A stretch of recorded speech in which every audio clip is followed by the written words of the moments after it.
In my 70s, I came to realize a simple truth. The older you get, the more your children start looking at you as if you're some sort of annoying misunderstanding. My name is Eunice Frost. I'm 68 years old, and I've spent the entirety of my life working as a primary school teacher in a small school in Hayes. For 37 years, I taught children how to read and write, and only recently did I retire. Today, I was driving my old Ford toward my eldest son Norris's house, and for some reason, my heart was beating faster than usual. It was my grandson Aiden's 14th birthday, and the entire family was gathering together for the first time in months. As I drove through the streets of the suburb, the familiar sights seemed to blur together. The houses, the lawns, the tall trees with their leaves turning amber, everything felt both familiar and foreign. Like time had slowly turned this place into a distant memory. When I pulled up to Norris's two-story home, the street was already lined with cars parked along the curb. I stopped the car, took a deep breath, and smoothed a gray strand of hair that had escaped from my bun. I quickly glanced at my reflection in the rearview mirror. The wrinkles around my eyes had deepened over the years, a map of all the smiles and frowns, the joys and sorrows. But my eyes, the pale blue eyes that were the same as my late husband Lawrence's, still held that glimmer. They had never changed. And in that moment, they were the only thing that seemed familiar. Lawrence had passed away 5 years ago, and since then, the way my children treated me had shifted. They showed me an almost patronizing care now, as though I were a delicate, helpless thing, like a vase that could be easily knocked over. My independence, which had once been a point of pride, now seemed like something they thought I needed to outgrow. I grabbed the neatly wrapped gift from the passenger seat kit to build a radio-controlled airplane. Aiden had always been fascinated by technology, and I thought this gift would spark his interest. It was the kind of gift I would have given him when he was younger, but now that he was a teenager, I wasn't so sure if it was the right thing. Still, I figured it was better than nothing. Grandma's here. Someone shouted as I climbed the steps to the porch. The door swung open, and there was Aiden, standing in the doorway, a lanky teenager with freckles and that smile so much like his father's. He had grown so much since I'd last seen him. Seemed like only yesterday he was just a little boy who would cling to my legs and beg for stories. "Hi, Grandma," he said, giving me an awkward hug. The embrace was stiff, more out of obligation than genuine affection, and I could tell it was one of those gestures kids do because it's expected of them, not because they really want to. At 14, hugging your grandmother in front of your friends wasn't exactly the most fashionable thing to do. "Happy birthday, dear," I said, handing him the gift with a smile. "Don't open it right away. Let it be a surprise." So I stepped in too. The hallway, my eldest son Norris, a tall man of 46 with graying temples and a perpetually preoccupied expression, greeted me. He worked as a manager at an insurance company, and everything about him seemed to be filtered through that lens of risk and reward. "Mom, you're half an hour late," he said, glancing at his watch instead of offering a warm greeting. "We were about to start without you. There was traffic on the main road." I lied, though the truth was, I had spent far too long deciding what to wear. I knew I wasn't quite the same person I had been. But I couldn't help wanting to look my best for the family, even if I was invisible to them in other ways. "Everyone's here," Nora said, taking me by the elbow and leading me into the living room. The voices of my family buzzed in the background, mingling with the upbeat music playing softly. The room itself looked immaculate, so perfect it could have been in a magazine. Leather sofas, crystal vases, expensive frames, and paintings, everything screamed success. Audrey Norris's wife was an interior designer, and their home was practically a showroom for her clients. Mom, my middle daughter Merle, a 42-year-old woman with fiery red hair and a bohemian style, rushed toward me and enveloped me in a hug. Her floral perfume wafted around me, and I felt a wave of dizziness from the intensity of it. "How are you? You look tired," she said, stepping back to examine me. "I'm fine, dear," I smiled, trying to mask my weariness. I wasn't sure whether It was the long drive or just the weight of being here, but I could feel the tiredness in my bones. Just a little tired from the road. Merle gave me a concerned look, but before she could say anything more, she was distracted by someone else entering the room. It was easy for her to look at me and assume I was tired, that I was getting old. What she didn't realize, or maybe didn't want to, was that I wasn't just physically tired. There was something deeper, something no one seemed to notice anymore. "You need more rest," Merle insisted. "By the way, that dress, maybe you should have worn something brighter.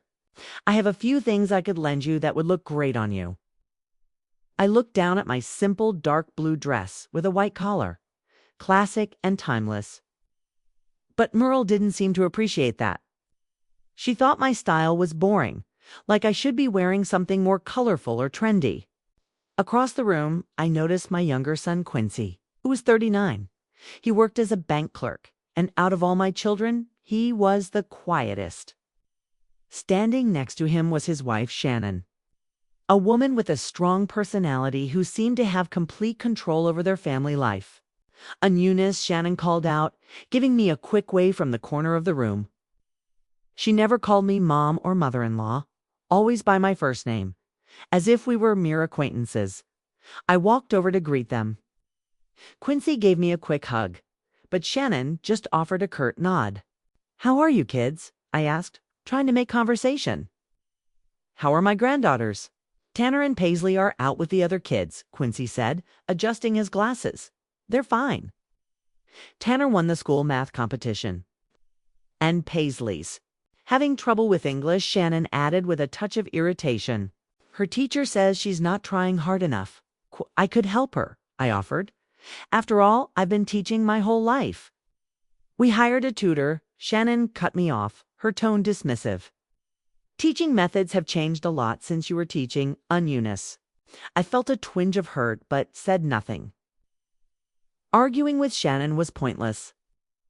Looking around the room, I could sense something was off. Norris kept glancing nervously at his phone. Merle was fiddling with the bracelet on her wrist. And Quincy had that familiar look of depression on his face. Shannon, of course, looked irritated. It was clear something was going on in my family, something they weren't telling me. Audrey, slender and blonde with flawless makeup and a cold smile, approached the table full of appetizers. "Eunice, it's good to see you," she said, not bothering to look me in the eye. "I hope you didn't bring cake." I ordered a special gluten-free, sugar-free dessert. The kids eat so much junk food these days. I bit my tongue. For all her success, Audrey never seemed to acknowledge the value of simple things like a homemade cake made with love. "No, I just brought a present for Aiden," I replied, "but I can help in the kitchen if you need it." "Oh, don't bother," Audrey quickly objected. "I've got everything under control." I walked over to the sofa and sat down next to Aiden, who was already unwrapping. "My present, wow," he exclaimed when he saw the airplane model kit. "That's cool, Grandma, thank you." His sincere joy warmed my heart. I wanted to ask him about school and his friends, but at that moment, Norris and Audrey approached us. "Aiden, put your present down for now." Norris said we're about to cut the cake and then you can open all your presents.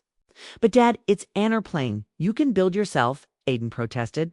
I said, "Put it away." Norris repeated in a tone that broke no argument I noticed. How sad my grandson's face looked and couldn't help myself, Norris. The boy just wanted to look at his present. "What's wrong with that?" Norris looked at me with obvious irritation. "Mom, we have rules in this house. Please don't undermine my authority in front of my son." "I didn't mean to. Let's not spoil the holiday," Audrey interjected with a forced smiliness. "Maybe you can help set the table. The children want to play a board game before cake." I got up and followed Audrey into the kitchen, feeling Aiden's gaze on me. My grandson put the airplane back in the box with a look on his face as if he had just been forbidden to have fun in the kitchen. Audrey began arranging canapes on a platter, clearly not needing my help. "What's going on?" I asked bluntly. "I feel like something's wrong." Audrey froze for a moment, then sighed. "It's nothing on Eunice. Norris is just having a rough time at work, and your comments are only making things worse." "What comments?" I just wanted Aiden to enjoy his present. "It's not just that." Audrey lowered her Voice, every time you come over, you try to teach us how to raise our children. It's annoying. I felt myself blushing with hurt and indignation. I'm not teaching anyone. I just want to be involved in migrant children's lives. Participating is one thing. Interfering is quite another, Audrey snapped, returning to her canopes at that moment. Merle entered the kitchen wit.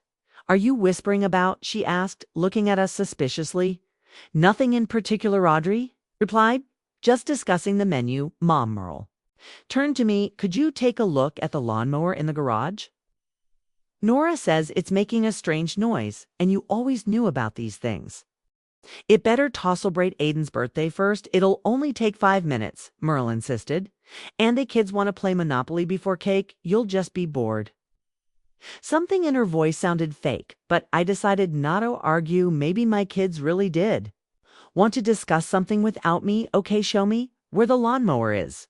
Merle led me through the house to the garage door with obvious relief on the way, and noticed her exchange glances with Quincy, who was standing at the entrance to the living room. Norris's garage was spacious and perfectly organized, like everything else in his house. The lawnmower stood against the far wall. There, Merle pointed toe. Norris says it makes a strange noise when he starts it.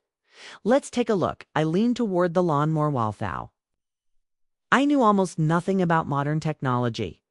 Lawrence was the handyman in the family, not me. Thanks, Mom, Merle said suddenly, and quickly headed for the door. Wait, aren't you going to show me what the problem is? I asked in surprise. Norris will explain later, she said over her shoulder, and slipped out the door. I heard the lock click and froze in confusion. A second later, it dawned on me.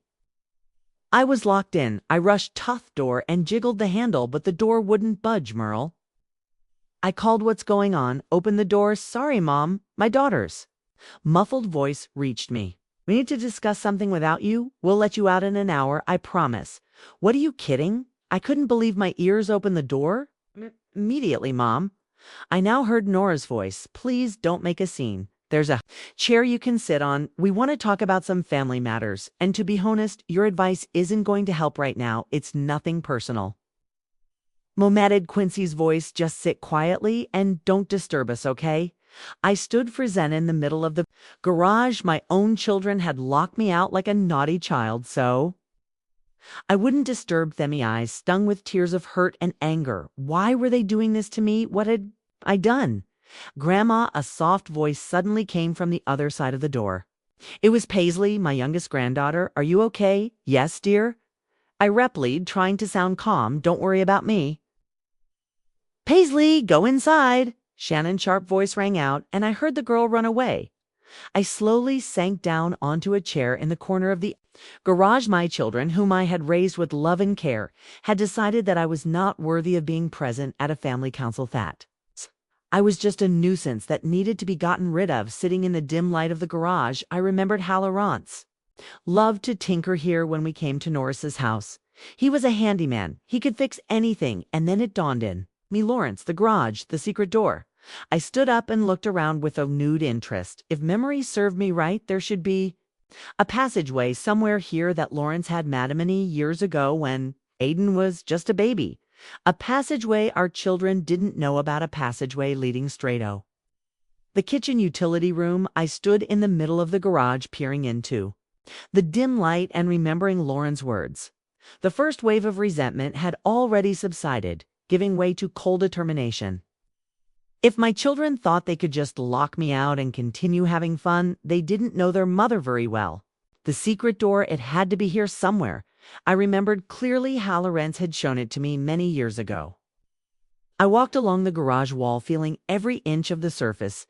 The lighting here left much to be desired. There was only one dim light bulb on the ceiling, but I remembered that the passage was behind a large wooden tool cabinet. Lawrence had made it when Aiden was about 5 years old. Eunice, he said back then, smiling slightly, children always need a miracle at Christmas, and for a miracle you need Santa who quiet lips presents under the tree. The cabinet was still in the same place, only now it was covered with bicycle helmets and jackets. I walked over to it and gently pulled on the edge.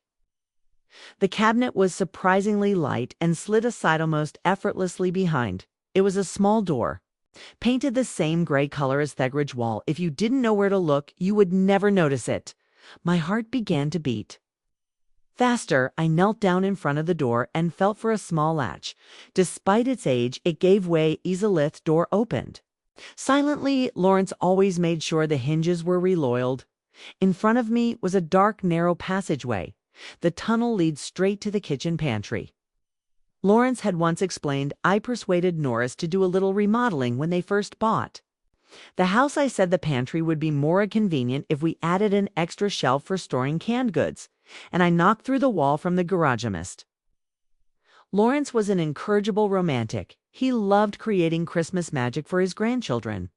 Every year would sneak through this tunnel to put presents under the tree while everyone was asleep. I crawled into the tunnel, which was narrower than I remembered. Apparently, I had gotten a little wider over the years, and I was no longer young enough to crawl through narrow passages, but my resentment gave me strength. I moved slowly and carefully, as not to make any noise. The last thing I wanted was to be discovered in the middle of this crawl space. It would be a complete embarrassment. The tunnel was short, only a few meters long at the end. I could see another small door. I crawled up to it and listened. Silence it meant there was no one in the utility room. I pushed the door cautiously, and it opened. The utility room was a small room filled with shelves of kitchen utensils and canned food. The only light came through a narrow crack under the door leading to the kitchen. I climbed out of the tunnel, quietly closed the door behind me, and dusted off my dress. Then I crept up to the door and pressed my ear against it. I could hear voices coming from the kitchen. I recognized Audrey and Shannon. They were discussing something later. With dishes. Are you sure she'll be comfortable there? Shannon asked Cheesenet, a young girl. After all, there's a chair, and it's not for long, Audrey replied. We need to discuss this today while we're all together, and Eunice. She'll start giving us advice as if we were still children. Quincy is worried. Shannon's voice became quieter. He says it's cruel. Remind your husbands that we're talking about his mother's well-being. We're not the first to deal with these issues with elderly parents. If Rune. What were they talking about? What best interests, Mommy? A child's voice rang out. When are we going to cut the cake? I want cake. Wait, Tanner. Shannon replied, the adults need to talk first. Where's Grandma? The girl asked. Grandma's busy, Shannon replied sharply. Go play with the other kids. I heard the kitchen door open and close behind. The waltz of voices fell silent. I carefully opened the utility room door a few inches and peeked out. The kitchen was empty. It was perfect time to get out of there and figure out what was going on, but instead of going out and causing a scene, I decided to do something else. What if I used this situation to find out what my kids really wanted to talk about? Why were they trying so hard to keep me out of the conversation? I left the utility room and tiptoed across the kitchen. I knew my way around Norris's house well and knew that from the kitchen you could walk unnoticed into a small hallway leading to the guest bathroom. From there you could hear everything that was going on in the living room. Sliding into the hallway, I stopped at the bathroom door and listened. I could hear my children's muffled voices coming from the living room. I don't understand why we can't discuss this normally with Mom, said Quincy. Locking her in the garage is going too far because she'll throw a fit, like she did last time I suggested she hire a housekeeper, Norris replied. She's stubborn and doesn't want to admit that she can't manage on her own anymore. Come on, Merle, interjected. Mom is perfectly sane. Doing just fine. She's just lonely in that big house. Lonely, Norris nodded. Have you seen her heating bills? She heats the whole house just because she refuses to move to a smaller apartment. It's not practical. That house is all she has left of Dad. Merle said quietly. You know how much she cherishes her memories. Memories can be kept in photobums, Norris snapped, and money is better spent on a decent old age than on heating empty rooms. I pressed my hand tummy mouth. So that's what they wanted to talk about, me moving out of the house where I had lived all my life with Lawrence, where my children had grown up, out of a house where every corner held memories of our family. I found a great retirement home. Shannon chimed in. Sunny Hills. They have medical staff, organize activities, and serve 3 meals a day, and most importantly, she'll be among people her own age, not alone in thought. Huge house. A retirement home, Merle repeated. Are you crazy, Mom? Wit never agree to that. That's why we're discussing it without our Nora side. We need to decide everything between ourselves first, and then present her with a fait accompli. Otherwise, she resists just like she did last time with Car. I remembered our last big fight 6 months ago. Norris tried to convince me to sell my old Ford and stop driving. We had a big argument, then I said some harsh things to him and didn't answer his calls. For 2 weeks in the end, I kept the car, but Norris was still hurt. Have you thought about just visiting her more often? Asked Quincy. Come over once a week, help around the house, invite her over. I have a job, 2 kids, and a bunch of responsibilities. Norris replied, I can't drive across town every week. And selling her house has nothing to do with the fact that it's in an area where real estate is being snapped up for a new shopping center. Merle asked suddenly. The room fell silent. What does that have to do with anything? Norris asked coldly. You know exactly what I mean. Merle insisted. Your insurance company is financing this project. You yourself told us last Christmas how much money it would make for the investors. You just want our mother to live in comfort and safety, Nora said firmly, and you assaways are looking for a catch where there isn't one. Enough. Audrey intervened. You're arguing like children again. We need to resolve this calmly and rationally. Let's ask the children. Shannon suggested suddenly. Aiden, Tanner, Paisley, come here. I heard the sound of children's feet running. Kids, Shannon said in a honeyed voice. Do you think Grandma and Eunice would be happier living in a beautiful home with lots of other grandmas and grandpas, where there are doctors and interesting activities? Can we'll visit her? Aiden asked, of course. Norris assured him. Even more often, Thano, because this house will be in the city not far away. Then maybe she'll be happier. Aiden said uncertainly. But like Grandma's house, Paisley said quietly. It smells like cookies and old books you can bake. Cookies anywhere, Shannon snapped, and books just collect dust. Mom, Grandma Eunice loves her house, Paisley insisted. She always says that every crack in the wall tells a story. Honey, adults know better what older people need, Shannon said. Now go play. Why need to figure this out? I heard the children reluctantly leave. Silence fell again in the living room. Then Quincy spoke up. Maybe we shouldn't rush into this. Let's talk to Mom first and find out what she wants. What's she going to say? Nora smiled. I'm doing just fine. Don't meddle in my life, Quincy. Barrelistic. Mom is getting old. It's hard for her to keep the house and garden in order. The last time I visited, the porch was covered with fallen leaves and the kitchen faucet was dripping.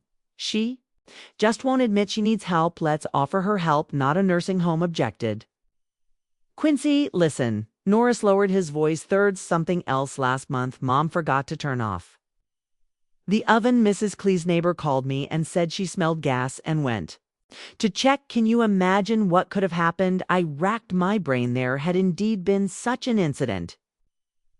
I had put a pie in the oven and been distracted by a call from Merle. Then I forgot about the oven and went out into the garden. But was that area sin to send me to a nursing home? One incident doesn't prove anything, Quincy. Instead, it could happen to anyone. What about last Thursday when Shadant recognized the mailman she's been greeting every day for the last 15 years? Norris continued. Edmers Clee said. Mom looked at him like he was a stranger. That's not true. I know our mailman Jim very well. He was just being replaced by another guy, a young man with tattoos. How am I supposed to know all the mail carriers in town? Norris is exaggerating. Merle interjected. Mom is perfectly fine for her age. Yes, she's a little absent-minded sometimes. But who among us doesn't forget things? That's not the only thing. Norris sighed. The house needs repairs that will cost a fortune. The roof is leaking. The foundation is cracking. It's easier to sell it now, while the price is still good, and use the money to provide for Mom's old age. And how much of sale will we set aside for Aiden's college tuition? Merle asked sarcastically. What do you mean? Norris' voice sounded steely. Just that you're the only one of us who will benefit financially from selling Mom's house, Merle replied. Your insurance company works with developers, doesn't it? Merle are going too far? Audrey interjected. Norris just wants what's best for Eunice. No, let him finish, Norris said coldly. You think I'm trying to profit off my own mother? Yes, my company works with developers, but that has nothing to do with Mom and her house. Really? What about the bonus you told Quincy about when you were fishing? Merle persisted for bringing new properties into the project where you eavesdropping on our conversation, Norris asked indignantly. No. Quincy told me, Merle replied he was. Shocked by your offer, I glanced at the living room door, trying to imagine what was happening in there. Did Norris really want to sell my house for his own gain? And was he trying to involve the other children in this scam too? And never said I wanted to sell Mom's house for a bonus. Norris said quietly and angrily, I just mentioned that there was some opportunity to help both Mom and myself at the same time. She can't live there alone anyway, and the house is empty most of the time. And how much will you get for this help, Merle? Asked 20% off sale price. Norris replied reluctantly, but that's standard commission for real. Estate agent thing special real estate agent Quincy asked, are you a real estate agent? Now, I have a license, Norris defended himself. I got it last year to earn some extra money, and the first thing you decided to do was sell your mother's house. Merle smiled bitterly. What a great start to war career. A heavy silence hung in the living room. I stood pressed against Thule, feeling my hands tremble. Norris, my eldest son, whom I had always trusted, was planning to sell the house where I had lived all my life for some bonus, and he was using my concern as an excuse. That's not true, Norris finally said. I really am worried about Mom. She can't live alone. In such a big house, it's dangerous. The money from the sale will help provide her with a comfort obliterum. The fact that I get a commission is just a side effect, worth 20% of the value of the house. Merle snorted, very convenient. Do you have any other suggestions? Norris snapped. Maybe you're willing to take Mom into your tin apartment above the pottery studio, or maybe you'll pay for a caregiver. Oh, right, I forgot. You can barely make ends meet with your clay pots, Norris. Audrey snapped at him. No.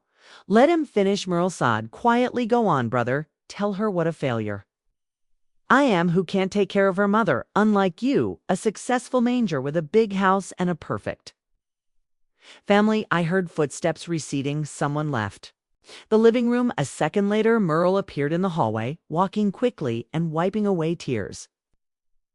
I barely had time to hide behind the bathroom door when Merle's footsteps faded. I cautiously peeked out. The hallway was empty. Muffled voices could still be heard coming from the living room, but it was impossible to make out words. I had to find another place to eavesdrop. I moved cautiously along through, trying not to creak the floorboards. I should be able to hear better from the dining room, which was connected to the living room by an archway. Once in the dining room, I hid behind a large sideboard and listened. Now, the voice where it's clearer from my hiding place behind the sideboard in the dining room. I could hear the conversation in the living room perfectly. Norris was pacing nervously around the room, his shadow flickering on the wall. Merle was always too emotional. Said I don't understand why she's always trying to make me look like the villain. Because sometimes you really don't like a villain, Quincy replied quietly. Seriously, Norris? 20% of the sale of Mom's house, and you say you're doing it for her own good? What's the big deal? Lennis defended. It's half the house has to be sold anyway. What difference does it make if I get the commission or Sumia Niels does? The difference is that it creates a conflict of interest. Quincy explained, you can't be objective when it comes to selling. Nora sighed heavily and sank into his chair. Fine, forget about the commission. I'll give it up if it bothers everyone so much, but you have to admit that Mom can't live alone in that house anymore. Why are you so sure? Shannon asked. Anyuni seems perfectly capable of taking care of herself because Norris faltered, then continued more quietly. Because I need that money. I need it badly. The room fell silent. Are you in debt? Quincy finally asked. Worse. Norris lowered his voice so much that I had toe-strained to hear. I could lose my job. The company is downsizing and my department's under fire. If I don't bring in a big deal in the next 2 months, I'll be out on the street. I pressed my hand to Mimith to stifle a gasp. Norris, who had always boasted about his successful career, was on the verge of being fired, and he decided to use my house as a lifeline. Why didn't you say anything before? Asked Quincy. What was I supposed to say? Hi. I'm a loser who's about to lose his job. Nora smiled bitterly, intrigued to solve the problem myself. This project with the new shopping center is my last chance. If I bring in a few large properties, not only will I not get fired, but I'll be promoted to department head. And you decided to start with your mother's house. Quincy shook his head seriously. Her house is perfectly located for. The project, Norris explained, developers have had their eye on it for a long time, and yes, I'll get a nice commission which will help pay the bills while I look for a new job if things don't work out. But my mom really can't live there alone anymore. This isn't a mad-up story. Audrey, who had been silent until then, walked over to her husband and put her hand on his shoulder. You should have told us. She said gently, we're family. We could help. How could you help? Norris asked. Bitterly, Moreau's rent on his workshop, and Quincy is barely making his mortgage payments. None of you are in a position to help. Froze. So Moreau was having financial problems. She never mentioned it in our conversations. On the contrary, she always assured me that her business was going well. How do you know about my debts? Merle was standing in the living room doorway. She had come back, and judging by the sound of things had heard enough. You're innate, the only one who knows how to gather information. Norris replied wearily, I saw the debt notice in your bag when you came for Thanksgiving.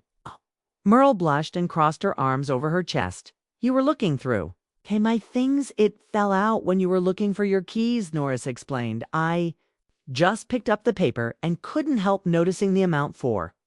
Zero for rent. Seriously, Merle, how long have you been behind? 3 months, Merle replied quietly, but I made an arrangement with landlord to pay it off. I'm getting a big order from a gallery downtown soon, and I'll pay it all back. And you didn't say anything? Norris shook his head. And you accuse me of not sharing my problems? That's different, Merle argued. I'm not trying to sell my mother's house to solve my problems. No, you just periodically borrow money from her for materials and never pay it back.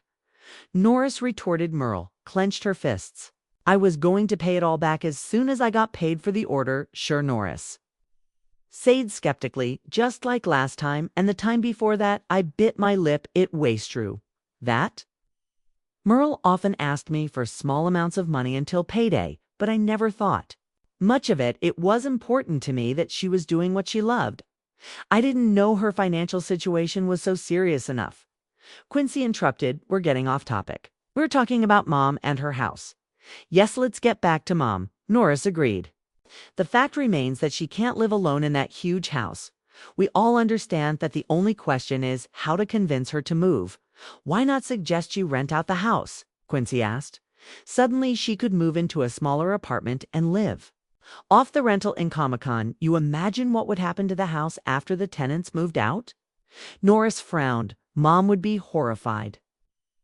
And who would deal with all the rental issues, finding tenants, screening them, dealing with repairs? I could? Quincy said quietly. Out of the question, Shannon replied sharply. You don't have time for that. You're barely managing your job and family as it is. Quincy glanced quickly at his wife and fell silent. I noticed him clench his jaw, but he didn't argue.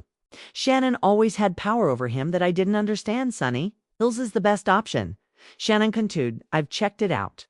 The conditions are very good. There's medical staff and they organize excursions and activities on. Eunice won't be bored. Sounds like a prison with amenities. Merle muttered. You're exaggerating. Shannon dismissed her. Many elderly people live there and are very happy. Mom isn't many elderly people. Merle objected. She's an independent, active woman who has lived in her own home her entire life. How do you imagine her in a nursing home? In a retro-men community? Shannon corrected. They're different things, even if it's a 5-star hotel. Merle snorted. Mom will be miserable away from her home. I felt grateful, too. Merle for saying that she was the only one who truly understood how much our old house meant to me. This isn't about happiness, it's about safety. Norris objected. What if she falls and can't call for help or forgets to turn off the gas or gets lost on her way to the store? You're describing a very sick person. Merle shook her head. Mom is perfectly fine for her age right now. Yes. Norris agreed, but what about in a year, in 2 years? It's better to decide now while she's still able to adapt to new circumstances. At that moment, the living room door opened and Audrey entered with a tray of snacks.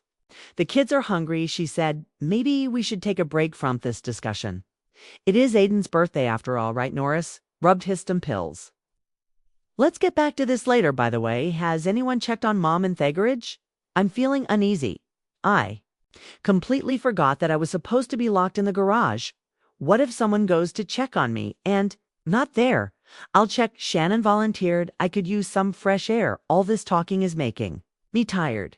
She headed for the door and I realized I had to get back to the garage quickly, but how could I do it without being noticed? I didn't have time to sneak through the secret passage in the utility room. Luckily, Shannon stopped Audrey Ware's cake. "The kids are tired of waiting. It's in the fridge." Audrey replied, "But I wanted to serve it later after the main course." "The kids are hungry now," Shannon insisted, "especially Tanner. You know how difficult she is when she's hungry." Audrey sighed. "Fine, I'll get the cake. But first, we need to light the candles and get everyone together." While they were distracted by the conversation about the cake, I seized the moment and quietly slipped out of the dining room into the hallway. No one needed to find a safe way back to the garage or at least a place to hide and think. I moved cautiously down the hallway toward the stairs leading to the second floor. There were too many people downstairs. Too much risk of being seen. It should be quieter upstairs. Climbing the stairs, I found myself in a long hallway with several doors: Nora's and Dordry's bedroom, Aiden's nursery, the guest room. The bathroom. I knew this house well, having been here dozens of times. A soft voice came from the half-open door of the nursery. Someone was in there. I crept closer and peeked through the crack. Sitting on the bed was my youngest granddaughter, Paisley, a 12-year-old girl with long dark hair braided into a ponytail. She was writing something in a notebook with a shiny cover, pausing occasionally to look thoughtfully out the window. I knocked quietly on the door. Paisley started and slammed the notebook shut. "Grandma," she exclaimed in surprise, "aren't you in Thegoridge?" "She?" I put my finger to my lips and slipped into the room, closing the door behind me. I ran away. "But don't tell anyone, okay?" Paisley's eyes widened, then she giggled. "How did you get out there's a lock on the door. Your grandfather was a handyman." I winked at her. "He left me a secret passage." "Realized?" Paisley asked excitedly. "It's a secret," I said, sitting down next to her on the bed. "What are you writing?" Paisley blushed and pressed the notebook to her chest. "Nothing special, just hots. A diary. I guessed I had a diary when I was your age. I wrote down my scrays and dreams." Paisley nodded hesitantly. "Yeah, something like that, Mom says. It's silly, but I like writing down how I feel." "It's not silly," I said seriously. "Sometimes our thoughts become clearer when we write them down." Paisley looked at me gratefully and suddenly asked, "Grandma, is it true that they want to send you to a nursing home?" Aside so, the children had discussed it in front of their grandchildren. "Your Uncle Norris thinks I'd be better off there," I replied cautiously. "Do you want to go there?" Paisley looked at me with her big gray eyes so similar to my Lauren's. "No," I replied honestly. "I love my house. It's where my memories live." Paisley nodded understandingly. "I thought so, Mom says. It's better for old Pioplito, live with other old people, but I don't understand why if I were sent to live with other children, I would die of homesickness." I smiled at her directness. "Sometimes adults make decisions thinking they know what's best. I've others, like my mom, decides everything for me." Paisley sighed. "What books to read, who to be friends with, what subjects are important. She even makes me go to ballet, even though I hate it. I want to take up photography, but my mom says it's a waste of time." I remembered how Shannon always tried to control not only her children's lives, but also her husband's. Quincy Ray-Rogged, with her preferring peace in the family to open conflict. "Have you talked to your dad about this?" I asked. Paisley shook her head. "Dad always agrees with Mom. He says she knows what's best for my future." How familiar that sounded. Quincy, my youngest son, had always been the most compliant of my children as a child. Seemed like a charming trait, but as an adult, it had become a problem. "You know, so many times you have to stand up for what's really important to you." I said, even if it means disagreeing with Feppy Pool. You love Paisley looked thoughtfully at her diary, then suddenly handed it to me. Want to read it, Justin? Tell Mom she doesn't let me show my diary to anyone. I was touched by her gesture of trust. Are you sure? Yes. Paisley nodded. I think you'll understand. I carefully took the notebook with its shiny cover and opened it. Paisley's neat handwriting filled the pages, and between the entries were photos, apparently, taken on a phone and printed on a small printer. Today, my mom smiled at me again for my math grade, she said. I'll never get into a good college if I'm so lazy. I'm not lazy. I just don't understand these equations. And when I tried to explain, she said I was making excuses. Why don't adults ever? Listen, Dad was sitting there silently, even though he knows I have trouble with math sometimes. I feel like no one in this family understands me. I turned the page and saw a photo of an old oak tree in our garden. Next to it was a note: I visited Grandma. On Eunice, over the weekend, we baked apple pie and walked in the garden. She showed me how to take good pictures of nature, to look for unusual angles and notice details. She planted this oak tree with Grandpa when they first bought the house. Now it's so big. Grandma told me that they often had family picnics under it when Dad and Uncle Norris were little. She didn't make me do my homework or tell me that photography was a waste of time. She just listened to me. Why can't Mom be like that? My heart. OCD. I had no idea that our weekends meant so much to Pai's life. Next entry was very recent, dated yesterday. Tomorrow is Aiden's birthday. We're all going to Uncle Norris's house. Grandma and Eunice will be there too. I hope Mom doesn't talk about my grades and ballot all the time. I want to show Grandma my new photos. She's the only one who really looks at them instead of just nodding absent-mindedly sometimes. I feel like Grandma is the only person who sees the real me, not the girl everyone wants me to be. I closed the diary, feeling a lump rise in my throat. My little granddaughter felt just as misunderstood as I did. We were both surrounded by people who thought they knew what was best for us without asking our opinion. Thank you for sharing that with me, I said quietly, handing the diary back to Paisley. You don't think it's silly, do you? She asked it uncertainly. No, sweetie, I said, hugging her shoulders. Your feelings are never silly, and you know what? You're a very talented photographer. I saw your pictures in your diary. You have a real gift for seeing beauty in ordinary things. Paisley's face lit up with a smile. Really? I've practiced so much, but Mom says not everything adults say is true. I interrupted gently. Event parents are wrong sometimes, like you in the nursing home. Paisley remarked receptively.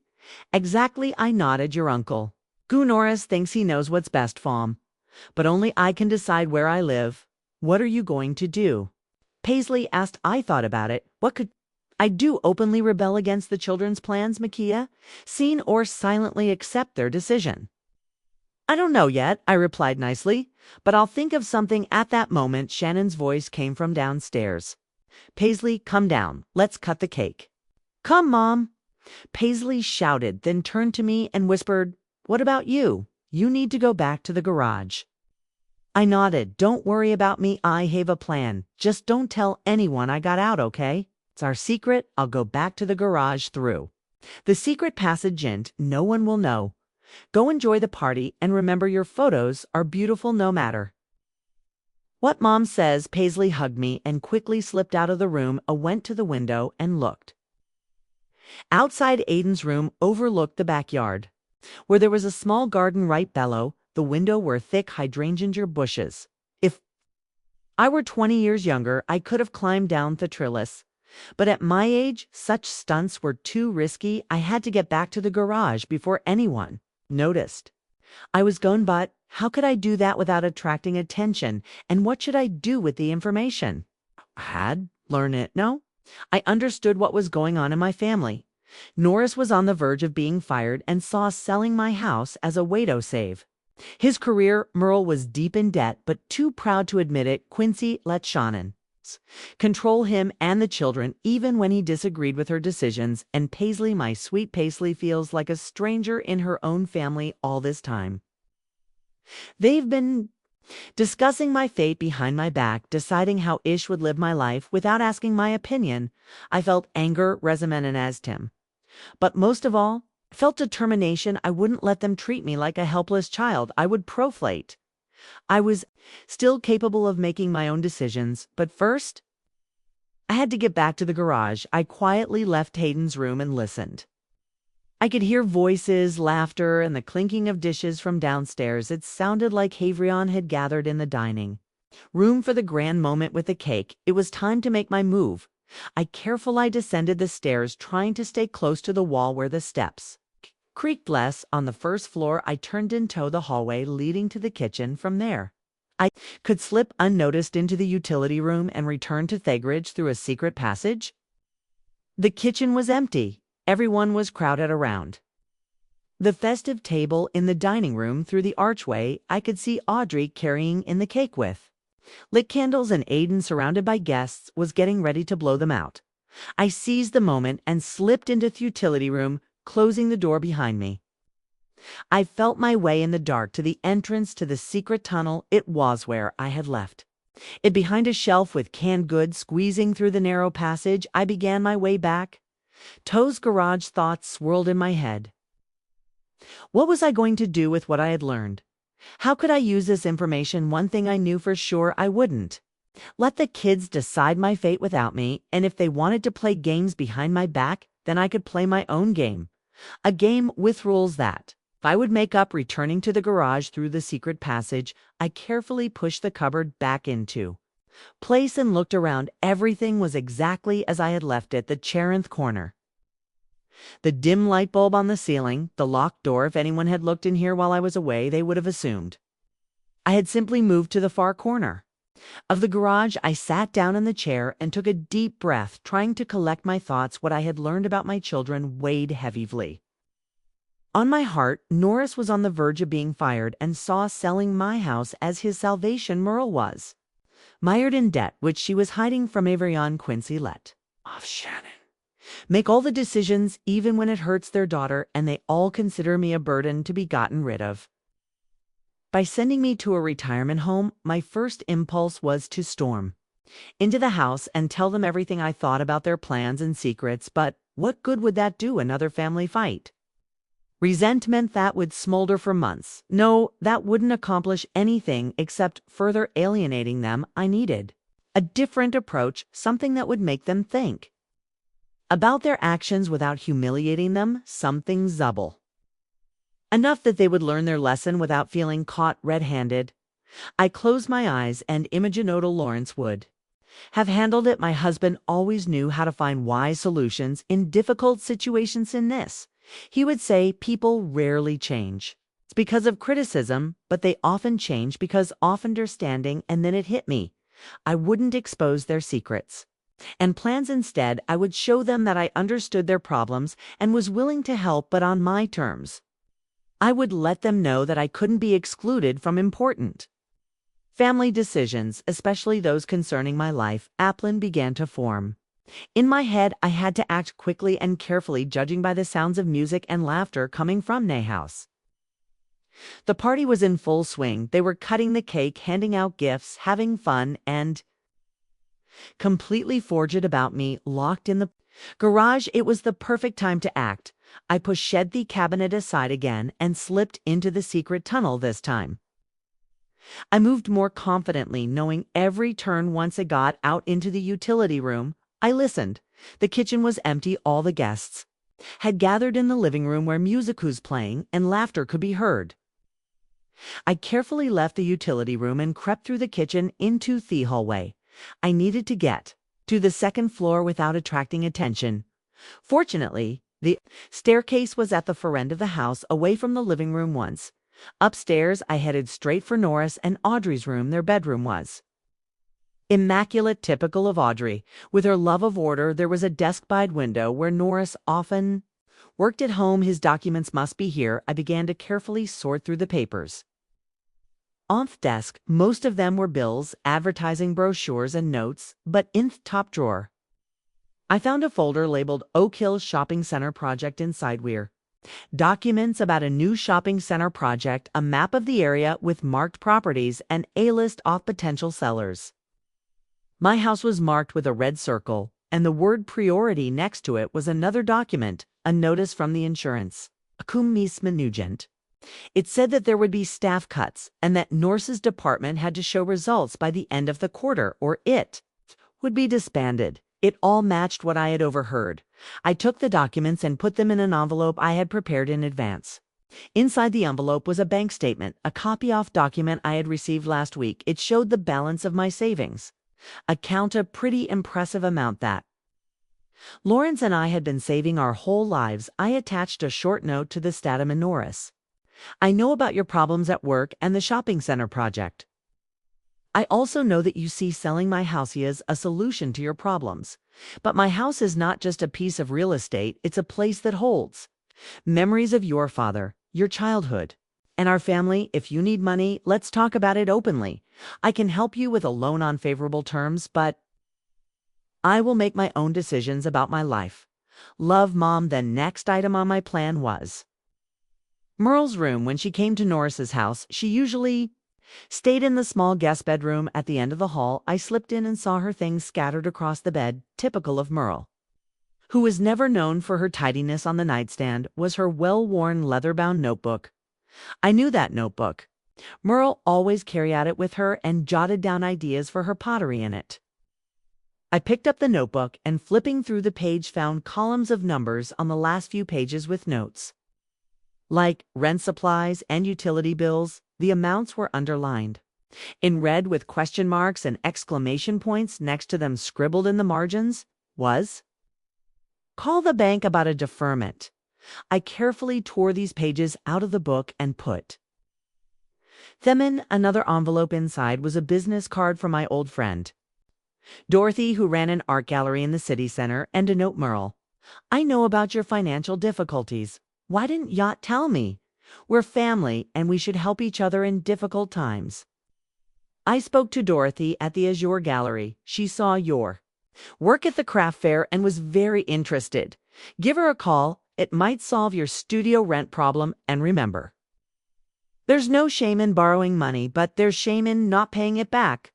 But I'm always willing to help without asking for anything. In return, just ask. Love, Mom. Now came the hardest part, finding something that belonged to Shannon. Quincy himself wasn't a problem. Just went with the flow, letting his wife make all the decisions. The key to changing the situation was Shannon. I returned to the hallway and listened. The music was still playing, which meant the party was still going on. I had time of Quincy, and Shannon usually stayed in the large guest bedroom next to the children's room. I carefully opened the door and slipped inside. Their clothes were lying on the bed, neatly folded. Clearly Shannon's handiwork on the bedside table. I saw her phone. It was risky. Shannon could grab her phone at any moment, but I didn't need to take it for long. I grabbed the phone and quickly scrolled through the photo gallery. There were lots of pictures of Tanner at various competitions and Olympiads, but almost no photos of Paisley. The few thought were there showed the girl in ballet class. She looked unhappy and awkward. I chose one photo of Paisley at a ballet performance and sent it to the printer in Norris's office. I knew his phone and printer were connected wireless. Then I found a photo in Shannon's gallery that had been taken a few months ago at a family picnic. It showed Paisley sitting under a tree photographing the sunset. Her face was focused and inspired. I sent that photo to the printer as well. I put my phone back and hurried to Norris's office to pick up the printouts. As I expected, both photos were there. I took them and returned to Quincy and Shannon's room. I left the envelope with both photos and a note on Quincy's nightstand. Quincy and Shannon, look at these two photos, which one shows Paisley looking happy. Every child is unique and talented in their own way. Paisley is a natural photographer with an amazing vision of the world. Why are you forcing her to do ballet, which she hates? Quincy, some autumns you have to find the courage to stand up to those you love when it's for the good of your child. Shannon, loving a child means accepting them for who they are, not trying to make them a copy of yourself. Paisley feels misunderstood and lonely. Talk to her, really talk to her with love. Grandma and Eunice. Now all that was left to do was go back to the garage and wait. I was about to leave when I noticed a stack of glossy brochures on the table by Thuendo. The top one was titled Sunny Hills, A Life Worth Living in Your Golden Years. I picked it up and flipped through it. Beautiful photos of well-kept grounds-bright rooms, smiling elderly people, and prices that took my breath away. Now I understood why Norris was so interested in selling my house. 1 month's stay at Sunny Hills would be enough to deplete my savings. In a couple of years, I put the brochure back but tore out the page with the prices. I planned to use it later. Going downstairs, I heard the music fade and voices coming from the living room. The party seemed to be coming to an end. I had to hurry. I slipped into the kitchen and through the utility room back to the secret passage. Making my way through the narrow tunnel, I climbed out into the garage and pushed the cupboard back into place.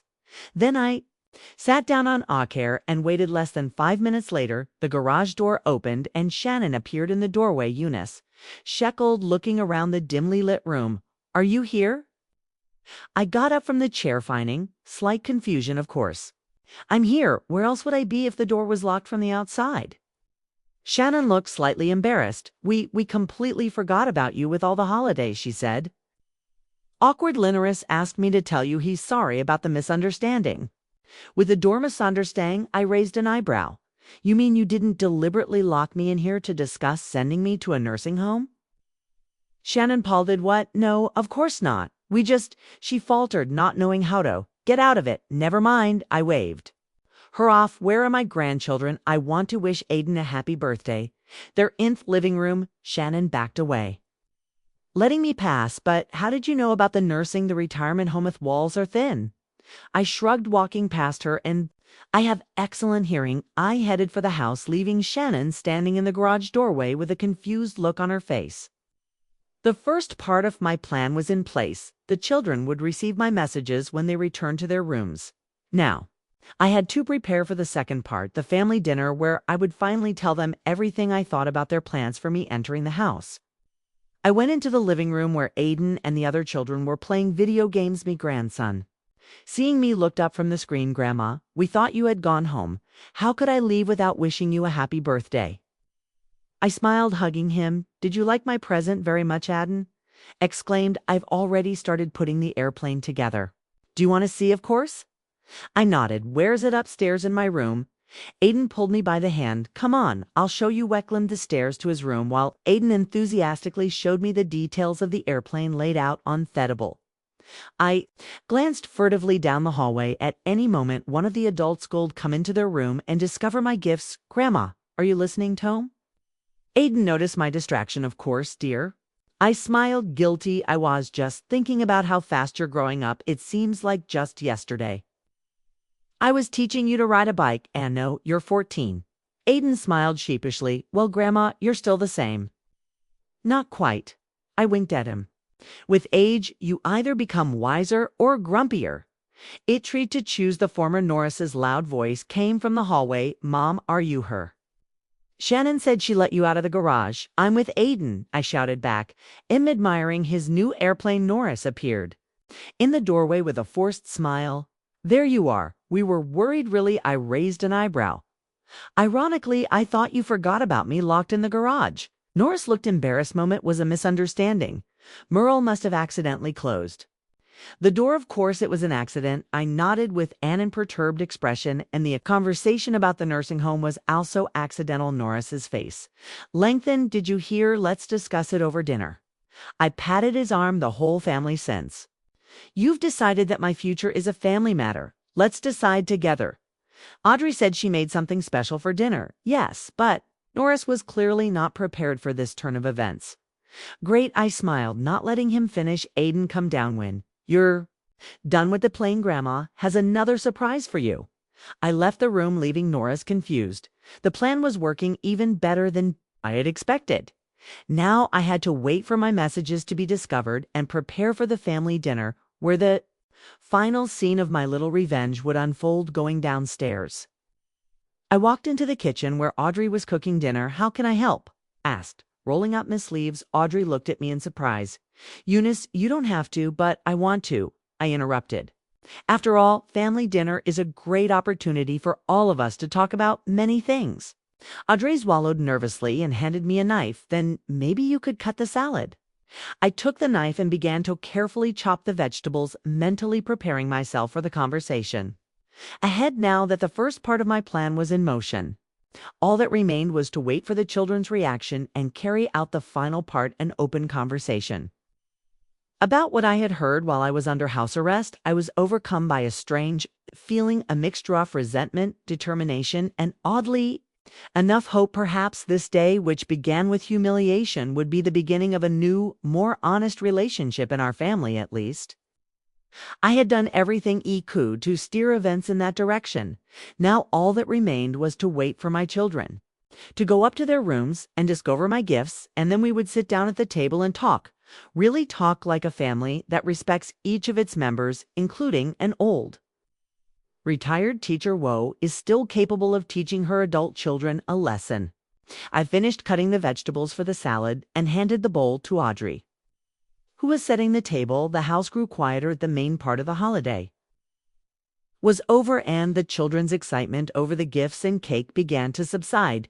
Eunice, could you call every Annetto the table? Audrey asked, taking a fragrant lasagna out of the oven. Dinner's ready. I nodded and headed to the living room where Norris and Quincy were talking quietly in the corner, and Merle was sitting on the couch leaving through a magazine. The children were playing a board game on the carpet. Dinner's ready, I announced. Audrey made lasagna.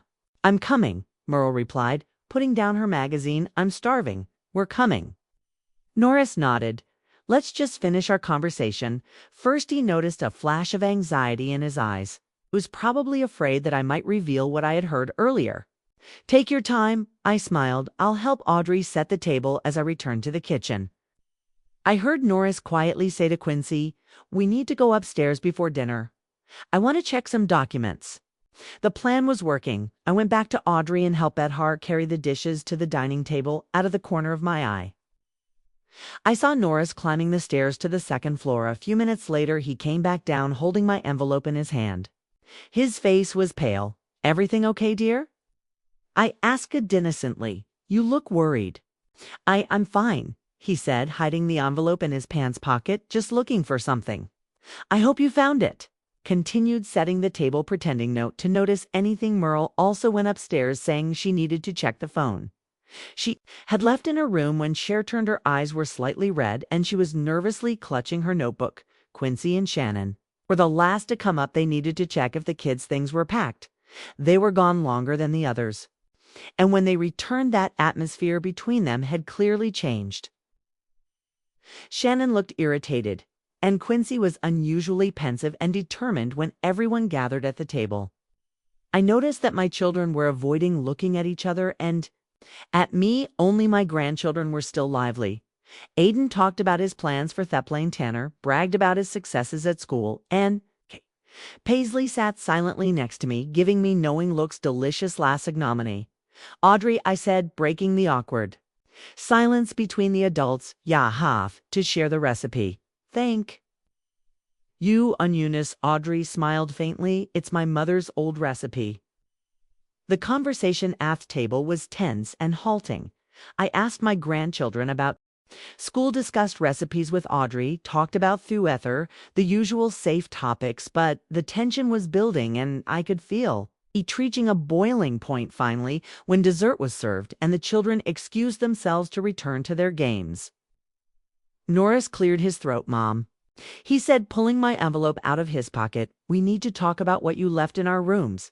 Everyone at the table froze. Merle clutched her book tighter. Quincy sat up straight and Shannon pursed her lips. Yes, I feigned surprise. What exactly you know it? Norris unfolded the envelope and took out my bank statement. This and the notes you left. How did you even get out of Thegridge? Did you really think you could lock up a teacher who's been dealing with inventive children for 37 years? Ismailed. Your father was a jack of all trades. There are secret passages in Thee's house you don't even know about. Secret passages? Shannon asked it incredulously. There's a secret door in the garage that leads to the kitchen pantry, I explained. Lawrence made it. Ma years ago so we could sneak Christmas presents into the house. I didn't know about that. Norris muttered, "Of course you didn't." I nodded. Otherwise, it wouldn't be a secret, but it's not about the secret passages. It's about the fact that I heard your conversation while I was locked up, the conversation about sending me to a nursing home. My children looked dashed him. Norris hung his head, Merle began to fiddle with her napkin, and Quincy shifted uncomfortably in his chair. Mom, we didn't mean to hurt you. Norris finally said we thought it would be better for you. You live alone in a big house, which I love. I said firmly, Fee House, where I lived with your father for 42 years. A house where every corner holds memories of our family, and you decided that I'd be better off in Sunny Hill, surrounded by strangers, far away from everything I hold dear. We're worried about your safety. Quincy interjected, what if you fall or get sick? Who will help you? There's a phone for that. I shrugged, and neighbors who drop by almost every day. I'm not a recluse. Quincy, I have friends' activities, a life. What about the oven? Norris asked. You forgot to turn off the gas. That's dangerous. One time in 5 years. I shook my head. It happens to everyone. Your father Ons left the iron on all day when you were little, but no one suggested sending him to a nursing home because of that. Norris blushed and looked away. Norris, I continued more gently. I know about your problems at work. I know. You could lose your job if you don't attract new clients for the shopping center projectant. I understand why my house seemed like a convenient solution, Mom. I didn't mean to use you. Norris looked genuinely upset. It just happened. It didn't happen. Shook my head. You saw an opportunity and decided to take it. But instead, off discussing it openly with me. You conspired behind my back. We knew you'd resist. Merle said quietly, You've always been stubborn because it's my life. Lied firmly, and I should be the one making decisions about it, not my children, no matter how well-intentioned they may be. The room fell silent, then Merle sighed and opened her book where my note was lying. You're right about the debts, she admitted. I should have told you. I was ashamed, sweetheart. I reached out and squeezed her hand. Never be ashamed to ask your family for help. That's what family is for, to support each other. I called your friend Dorothy, Merle said, sniffing slightly. She's really interested in my work. We're meeting on Monday to discuss the exhibition. I'm so happy for you. I smiled. You've always been talented. You just needed a chance to show it to the world. Quincy cleared his throat. Mom, about Paisley. You're all right. We really didn't notice her interest in photography. Shannon showed me the pictures Paisley took. They're ethery beautiful, I know. I nodded. She has your view of the world, Quincy. Remember how you loved to draw when you were little? You always asked for paints for your birthday. I remember. Quincy smiled sadly. Then I grew up and decided it wasn't serious. Who told you it wasn't serious? Asked, even though I already knew the answer. Quincy glanced quickly at Shannon, who sat with her back straight and her lips pressed together. I want a stable future for our daughters. Said photography is a hobby, not a profession. Annie Leovitz might disagree with you, I remarked, as would many other successful photographers. Shannon, I understand your desire to provide your children with the best future possible, but sometimes the best future is the one they choose for themselves, following their talents and passions. Shannon didn't respond, but I noticed said that her posture had relaxed a little anyway. I said, looking around at everyone, no, you're worried about me, and I appreciate that, but I'm not moving to Sunny Hills. I'm staying in my house with my memories and my garden. And if you really want to help, just visit me more often, bring the kids, call. That's all I need. What about help around the house? Norris asked. Maybe we could hire someone for the heavy stuff, mowing the lawn for example. That would be nice, I agreed, although I'm still able to vacuum and cook, and maybe we could set up a schedule, Merle suggested, so that one of us visits you at least once a week. I'd love that. I smiled, especially if you bring the kids. I could help with the computer, Quincy volunteered. Get better internet, maybe video calls so we can see each other more often. Just don't turn my house into a spaceship. I winked at him. I still prefer paper books to electronic ones. Everyone laughed, and the tension in the air eased noticeably. What about your problems? At work, I turned to Norris. How can I help? Norris thought for a moment you could talk to your neighbors about the project. He suggested not to get them to sell their houses, but to reassure them that the changes in the neighborhood won't be a bad thing. The shopping center will bring new jobs and amenities. I'll think about it. I nodded, but no pressure on them. Agreed. Norris smiled with relief after dinner. When the children were called to the table for dessert, the atmosphere became noticeably warmer. Paisley sat down next to me and stole a quick squeeze of my hand under the table. Did it work? She whispered. Better than I expected. I replied quietly. We finished dessert and Audrey offered us coffee while she was making it in the kitchen. Nora sat down next to me. Momid, like to get back to the conversation we had about the loan you mentioned in your note. He said it would really help me right now. Course. I nodded. Come over during the week and we'll discuss all the details. Families should support each other, Norris, always. When it was time to say goodbye, I hugged each of my children and grandchildren, even Shannon, who was usually reserved me back with unexpected warmth. Come visit me next weekend. I suggested, standing in the hallway. Well, have a barbecue in the garden if the weather is nice. We'd love to, replied Quincy. The girls love your garden and I'll bring my new paintings to show you. Added Merle, maybe you can help me choose the best ones for the exhibition. Sure, I smiled at her when Quincy, Shannon, and their daughters left hand. Merle went to her apartment above the studio. Norris, help me load my things into the car, Mom. He stopped at my old Ford. I'm sorry for everything. I really thought I knew what was best for you without asking what you wanted. We all make mistakes sometimes. I stroked his cheek, even mothers. Just remember, Thaddy, I'm still capable of making my own decisions. I'll remember. He promised. He got into the car and started the engine. Aiden ran out onto the porch, waving his hand by Grandma. Thanks for the plain bee, sweetheart. I waved back. Be a good boy. As I pulled out onto the road, it glanced in the rearview mirror. Norris, Audrey, and Aiden were standing on the porch watching me drive away. They look different than they had when I arrived that morning. Warmer, closer, more like a family. My little revenge had worked.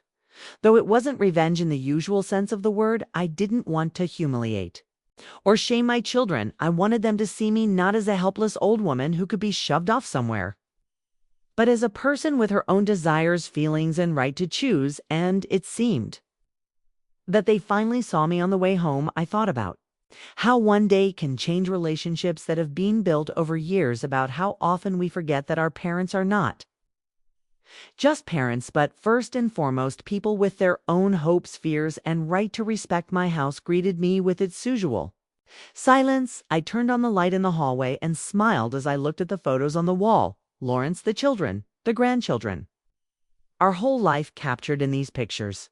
You'll have been proud of me today, Lawrence, I said aloud, looking at my husband's photo. I didn't make a scene or throw a tantrum. I just made them understand. It seemed to me that his eyes in the photograph were smiling back at me. I went into the kitchen and put the kettle on. It had been a long and eventful day, and I was tired, but it was a good kind of tired, the tiredness that comes after a small but important victory. Sitting at the kitchen table with a cup of tea, I smiled at my thoughts. The best revenge is not revenge at all, but understanding that I hoped my children had finally gained today. Understanding that I am still here, still part of their lives, and still capable of teaching them a lesson or two. After all, teaching isn't just a profession, it's a calling. That doesn't end with retirement, especially when it comes to your own children, who, as it turns out, still have a thing or two to learn from there.